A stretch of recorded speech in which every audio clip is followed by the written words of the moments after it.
Hello there, and welcome back to the Academy of Historical Fencing. Today I'm going to be talking about another Dussack. Yes, it's the unending line of Dussacks. This time we'll be using, or looking at, we won't be using, one of these fancy leather / synthetic Dussacks that are from Black Armoury. I think they're from Black Armoury. I've actually forgotten. I'll post the exact details in the description so you know where to get them and how much they cost. I was more interested in the weapon. I forgot to actually check that before I started filming. Anyway, I ordered 2 of these. There's no point in ordering one for testing because you obviously need 2 matched weapons for practice. And I know Nick was quite keen to get his hand on one as well. Just have a play around with them, see what we thought. And are they as fun as they look? Can they help you learn to practice or learn to fight with similar cut and thrust weapons?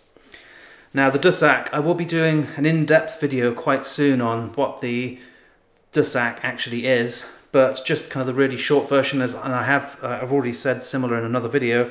This is designed to replicate the kind of training weapons that you see in Renaissance fencing treatises.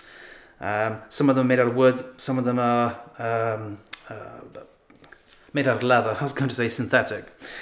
So some are wood, some are leather, or we assume they were anyway. And this has been designed to try and replicate that kind of a weapon. Now, a lot of people look at them and they discard the whole Dussack idea as it's just a silly sportive thing, so who cares? And yes, it was obviously quite important as a sportive weapon, but it was used as one of the foundational weapons, for example with Meyer, to teach you how to use a single-handed cut and thrust sword. So if you were going to go off and fight as a Landsknecht, most of the weapons in Meyer, in fact everything other, even the longsword, but if we forget about the longsword for a moment, you've got polearms and you've got the Dussack. That will teach you to use your primary weapon, so a halberd, or you can do the pike section, and then you've got this for your Katzbalger or similar. So you've got your sort of your military arsenal covered in the entire treatise. And this will allow you to train to use it. Now, it's not a long-range sort of sniping weapon. It's designed to get you used to and to practice fencing at closer distance. So once you've trained and practiced with this, you'll be much more comfortable getting in close, using both your arms, using your whole body more. You're going to be able to grapple, to lock, to use both hands and arms, and to deliver thrusts and cuts with hopefully with great success. But it is also a lot of fun to use in its kind of sportive context as well. Now, this particular weapon is designed to try and be all things to all men. So you've got nice thick stitched piece of leather. It's actually 2 pieces of leather cut and stitched together. So it's quite meaty leather as well. Stitching's nice and solid. Notice there's nothing at the end, so it's just bare leather. So you've got a little bit of flex at the end. The nice thing with leather, once you start to use it for training, is you find it's a little bit sticky when it makes contact with another one, which, of course, nicely reflects the kind of biting action you get with sharp steel on sharp steel that we often forget about. They edge to edge, they don't just slide happily along, they'll bite and they'll grip and it'll cause issues which you can exploit in a fight. So that works quite nicely. It has these synthetic pieces along each side which kind of help it maintain its shape, give it a little bit extra rigidity, and hopefully sort of increase the survivability as well. Now the grip is shaped, unlike the Spez synthetic versions, which I will just grab and compare to. So the Spez is quite plain and quite thin and quite painful to hold, and also not particularly easy to hold your grip. It tends to slip around. This is quite fat. It works really nicely with the thumb on the back. Thumb on the inside works nicely. You can turn around, thumb on the outside. That works fine.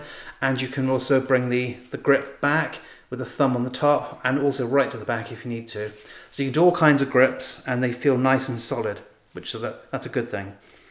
Weight-wise, they're much heavier than they say on the website. I'll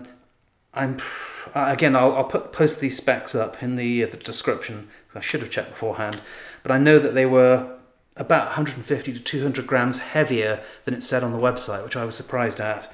So they are quite meaty, and there's a lot of variation between them. So I have two bought together, and this one is noticeably thicker. It's about a 1/16 of an inch at least thicker, and something like 100 grams, okay, I'm just mixing my weights now, and about 100 grams heavier than the other one. That's a huge difference in something that's relatively small. What do they like to spar with? They're a lot of fun. They are very short though. You know, even compared to other Dussacks, they are on the short end. And if I compare it to the Spez, you can see, you know, if you're fighting, you know, there's a big difference in size between the two. So it's quite a short weapon, so relatively meaty for something quite sort of short. But it is fast. You know, you can have some good fights. It doesn't hit as hard as the synthetic one, which is nice. It binds nicely, so if you want to trap the blade or to lock it in some way and move around, works really nicely. You know, overall, I actually quite like them. One of the things I didn't like was the fact that they are so short. So it's quite hard to sort of practice with this and then to transfer what you've learned to, say, something like this.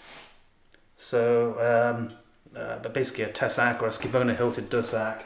It's quite hard to sort of take such a small weapon and then, you know, be able to use the things you've learned quite so effectively. Just pop that back. Get back. Ooh, everything's trying to fly off the rack. Ah.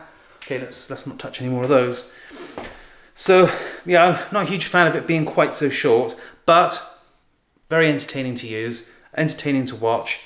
You know, just overall, you know, it seemed pretty good. Not super impressed with the build quality though, or its kind of survivability long term. I've only sparred with these two 6 or 7 times, and not particularly long fights.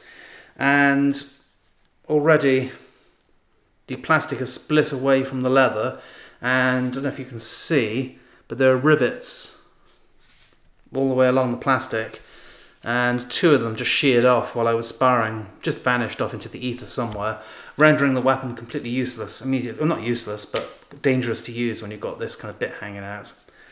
So I'm actually going to have to get some more rivets to replace those, but not great, they just pop off. So I wasn't super impressed with that. Also, although it's leather, this synthetic plastic part goes right to the edge. So if you like to use crooked or reverse edge cuts, so using the back edge in some way, or even cutting, you know, reverse edge into somebody else's blade, sometimes you might catch it on the leather part, but often you catch it on the plastic. And I was sparring with a few people where I gave sort of a hooking action and caught them on the side of the head with the back, so that I could draw back and use the clipped edge to cut their head. And I was basically just hitting them with solid plastic, so it actually hit a lot harder than expected. So yeah, that's not so great. Not terrible, but it seems a shame when you've got all this leather here, but it's only on the one cutting edge. On the back edge, you lose the effect, it's just solid plastic. So you just need to bear that in mind. Also, not a huge fan of the, you know, black electrical tape just wrapped around the grip. You've got this, this nice kind of hybrid sort of fusion of leather and plastic, and then it's just got this black electrical tape wrapped around. And no, I haven't added it. That's exactly as they came through the post. So we'll look. Oh, I'm focused, damn you. Yeah, so if you look at that, it's just wrapped loosely. And that's the kind of thing I would do, but you know, I'm not charging people for it. So yeah, I wasn't super impressed when they arrived and they were covered in black electrical tape. And this one, the rivets have managed to survive, so we'll see how it goes. But anyway, that's the Black Armoury Dussack. Oh, I didn't talk about price. They weren't super cheap. They were around 95 euros when I bought them. Again, check the description because everything's changing at the moment, especially with prices. So who knows what they cost now? Hopefully the same. But yeah, they're not super cheap and they're not super expensive. They're kind of affordable if it's what you really want. But not super impressed with the durability with the plastic pulling away. Not a big fan of the black electrical tape wrapped around. and it's a shame that the plastic is quite so close to the back edge. It's not the end of the world, you know, in the end it is still just a synthetic back edge, but just need to be careful.